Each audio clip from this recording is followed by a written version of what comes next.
नहीं है, ऐसा हमको मिसगाइड करना शुरू किए।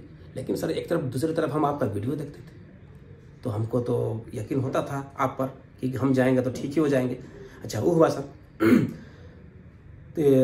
थ्रेड मेरा में लगा हुआ है और हमको सर एक जरा सा भी हमको अच्छा फील नहीं हो रहा है सर। तो मैं इधर उधर सर्च कर रहा हूँ, लोगों से बात कर रहा हूँ, एक लंबा लिस्टिंग बना लिया था कि कश्मीर का शाकिब, ग्वालियर से का कोई सिंह जी थे कोई ग्वालियर का, उनसे, और हमारे झारखंड का 2-3 पेशेंट से मैंने बात किया, एक सफदर अली जी से और एक कोई 57 साल का एजेड बुजुर्ग थे उनसे।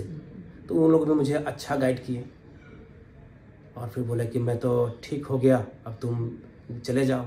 हम स्पष्ट पूछे कि सर ये बताइए कि दिल्ली इतना दूर जाना है, कुछ बिजनेस पॉलिसी भी मार्केट में खुल गया है, कुछ ऐसा है क्या? हम बोले जी सर, हम बोले कि कुछ ऐसा है क्या, नहीं तो हम क्यों जाएंगे भाई, कहे कि तुम लोकल झारखंड के हो और हम भी झारखंड के हैं, और जो अपना जाति के रहते थे उसको हम जाति का से संबोधित करते थे कि भाई कौन के नाते है कि तुम हमको सच बताओ, अगर कुछ बिजनेस पॉलिसी है तो बताओ भाई, मैं क्यों जाऊंगा पैसे खर्च करने के लिए। लेकिन सबने सर यही बोला, करे ऐसा आप क्यों सोचते हो भाई, एक बार जाकर आशीष भनोट सर से मिल तो लो।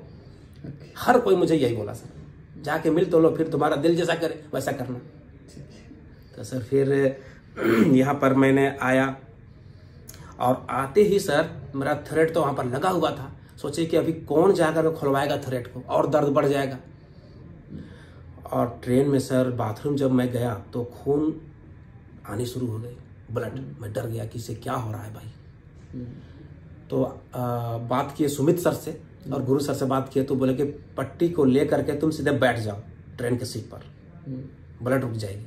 वैसे ही किए। फिर यहाँ पर आए सर, एक दिन रुके दिल्ली में और फिर 29 नवंबर को मैं आपके पास आया। और फिर ऑपरेशन फर्स्ट सिटिंग 29 नवंबर को मेरा हो गया। आज ऑपरेशन हुआ, कल हम रेस्ट लिए थोड़ा और फिर जमा मस्जिद तरफ से पूरा घूम करके फिर अपना रूम गए। फिर नेक्स्ट दिन अपना ट्रेन बैठ करके फिर अपना झारखंड लौट गए।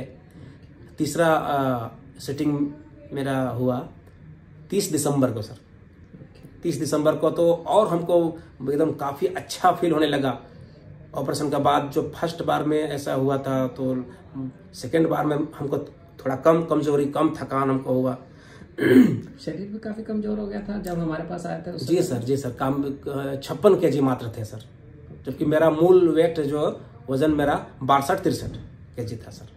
अभी पहुंचे 65 के आसपास? नहीं 65 नहीं सर, 60 वही पहुंचे हैं सर। 60 पे पहुंचे? 60 पहुंचे हैं सर। 8 किलो तो गेन हो गया। जी। तो और तीसरा और लास्ट सर्जरी मेरा हुआ 22 फरवरी को सर। 22 फरवरी को तो लगभग नहीं किया सर कि हमको कुछ हुआ है। सो पेन किलर भी मैंने नहीं खाया था। फर्स्ट ऑपरेशन हुआ, पेन किलर बिल्कुल नहीं खाता था सर। और तीसरा में तो और भी कुछ नहीं। मेरा भाई भी बोला कि, मेरा भाई चूंकि अल्ताफ नाम है मेरा भाई का, वो भी साथ आता था पहले, छोटा भाई है, तो बोलता था कि अरे फर्स्ट ऑपरेशन में वैसा थोड़ा सा चाल कम था, सेकेंड में कुछ चाल ज़्यादा बढ़ गया। ऐसे एकदम बोल रहे थे सर। तो यही है सर मेरा जर्नी फिस्टुला का। आपने 7 से 8 सेटिंग कहा था सर मुझे, लेकिन जैसे आपने हर समय हर पेशेंट को जो बोलते हैं कि सबकी अपनी अपनी किस्मत है, बस वही 3 सेटिंग में ही मेरा हो गया कंप्लीट। डेफिनेटली टिश्यूज बॉडी कई बार बहुत फास्ट बनाती है, हमारी एक्सपेक्टेशन से भी अच्छा बना देती है जी। बट कुछ लोगों के अंदर समय भी लगता है, तो हमें एक एवरेज लेके चलना होता है। तो जो समय लगेगा, अगर लग रहा है तो डिसहार्टन नहीं होना, और अगर जल्दी हो जाए तो बहुत लकी। जी सर, ठीक है ना। आज मेरा मौसेरा भाई मोइन अंसारी जी को मैं लेकर के आया हूँ ऑपरेशन के लिए। सर आपके पास वो पहले भी आया था एक बार, जनवरी में आया था वो चेक कराने के लिए। फिर भी सर यहाँ से आपसे निकला इलाज चेक कराने के बाद हमको फ़ोन किया कि भाई होम्योपैथ में एक डॉक्टर से बात हुआ मेरा गाजियाबाद में, या कहीं ऐसा बोले थे, शाहीन बाग में सर, शाहीन बाग में, कि वो 100% ठीक कर देने का दावा कर रहे हैं। हम बोले कि बिल्कुल सब व्यर्थ है, एकदम बिल्कुल वो सब कुछ सोचना नहीं है। आशीष भनोट सर ने जो कह दिया उसी को मान करके चलना है, अन्यथा पछताने के अलावा कुछ भी नहीं है।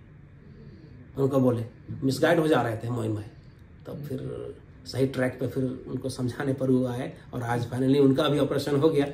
ठीक है, जल्दी ठीक हो जाएंगे वो भी। आई थिंक 2 सीटिंग लगेगी उनके, क्योंकि थोड़ा सा लेट कर दिया उन्होंने। जी जी जी। तब जब आए थे तब तो 1 सीटिंग का काम था। जी ठीक है।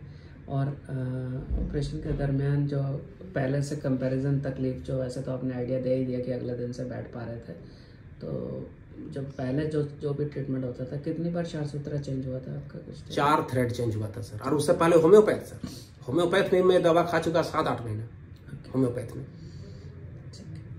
एंड ड्यूरिंग ट्रीटमेंट अपना काम वगैरह करते रहे? जी सर। पहले भी कर रहे थे कि बीच में छोड़ दिया था? नहीं, फर्स्ट सिटिंग में थोड़ा छोड़ दिया था, बाकी तो सेकंड थर्ड सिटिंग में अपना आना जाना शुरू कर दिया था सर। आना जाना शुरू कर दिया जी, क्योंकि फर्स्ट सिटिंग में मेरा 4 सूत्र करके इधर उधर छेद कर दिया था, ज़्यादा पंचर ज़्यादा हो गया था सर, तो उसमें थोड़ा सा हमको तकलीफ उस समय हो रही थी हमको।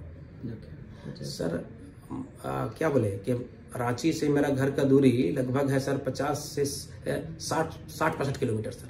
सर मैं गाड़ी में मैं बैठ के नहीं आ पा रहा था 4 सूत्र में, सो के सीट में सो के आ रहा था सर रांची 4 सूत्र थ्रेड चेंज कराने के लिए सर। और यहाँ आराम से गाड़ी में, ट्रेन में ट्रेवल करके? जी बिल्कुल बिल्कुल आराम से, कोई दिक्कत नहीं हुआ सर यहाँ तो हम।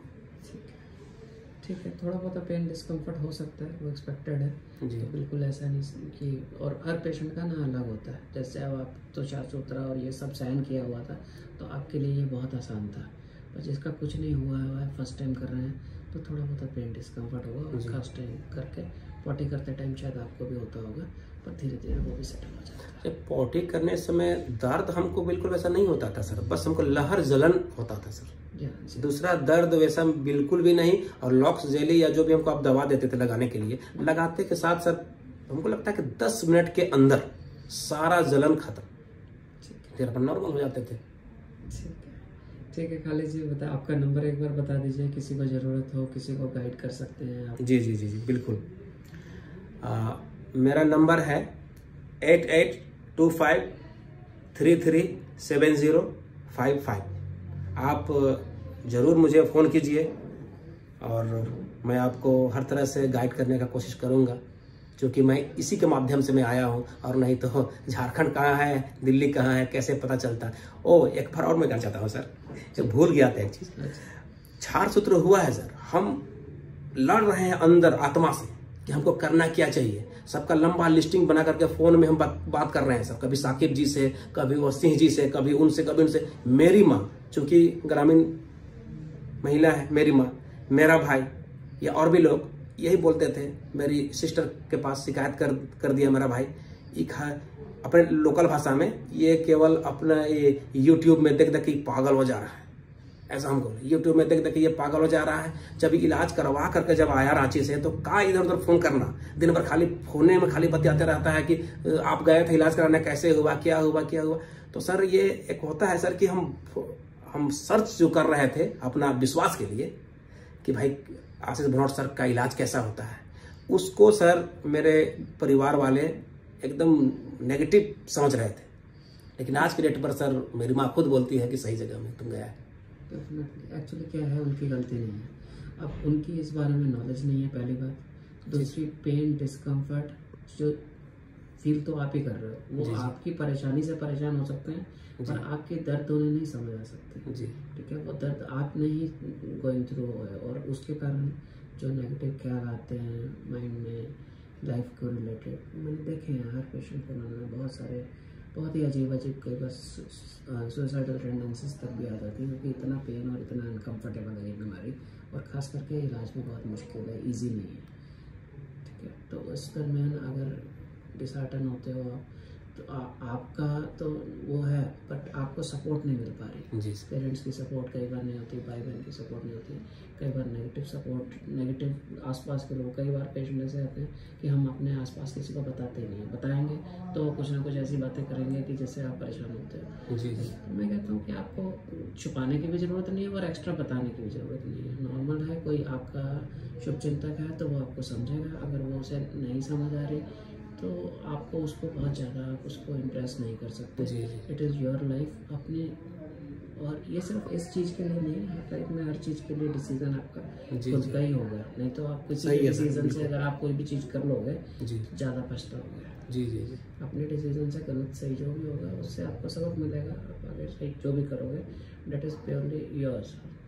तो लाइफ में कब तक कोई हाथ पकड़ के चलाएगा। जी जी सही है सर। ठीक है ठीक है जी। तो इस चीज़ को फिर आप फाइट कैसे किया अपने पेरेंट्स को या जैसे भाई ब्रदर को, कि कैसे मतलब फाइट इन द सेंस कि उनको कन्विंस कैसे किया? जी मैं उन लोग बोलते रह गए कि दिल्ली इतना दूर है मत जाओ, कैसे होगा क्या होगा। मैं उन लोगों का एक भी नहीं सुना, स्पष्ट मैं बोल दिया मैं जाऊंगा तो जाऊंगा। टिकट सर मैंने करा दिया कि मुझे इतना तारीख को मुझे दिल्ली निकल जाना है। इतने में सर मेरा एक रिश्तेदार हैं, वो बोले अरे भाई तुम ऐसा क्यों कर रहे हो, रांची में एक मद्रासी है, मेरा बेटा का हुआ था वो ठीक कर दिए, कम से कम एक बार जाकर के आप मिल तो लो। ठीक है मैं नहीं कर रहा हूँ उनसे आप इलाज कराओ, लेकिन जाकर के एक बार मिल तो लो। लेकिन मैंने सर फाइनली उनको यही एक बार बोल दिया टिकट मेरा हो चुका है, मुझे जाने का कोई औचित्य नहीं है, मैं नहीं जाऊंगा उनके पास। स्पष्ट किया और मैं अगले दिन मैं आपके पास आ गया सर यहाँ। ठीक है। देखो ऐसा है कि काफ़ी जगह पे अगर कुछ सिंपल है मीडियम है तो वहाँ पे हो सकता है, जहाँ कॉम्प्लिकेट होता है वहाँ दिक्कत आती है। और वहाँ अगर आपको उस टाइम पे राइट डिसीजन हो जाए तो आपकी लाइफ इजी हो जाती है और जल्दी से ठीक हो जाती है। जी सर ठीक है।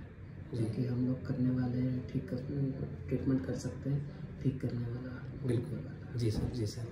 आपके हाथों में जो शिफा अल्लाह ने दिया है सर, उसको लगातार आप मानव कल्याणकारी कार्य करते रहें, बस यही कहना चाहूँगा अंतिम आपके लिए। ठीक है थैंक यू। Ji sir.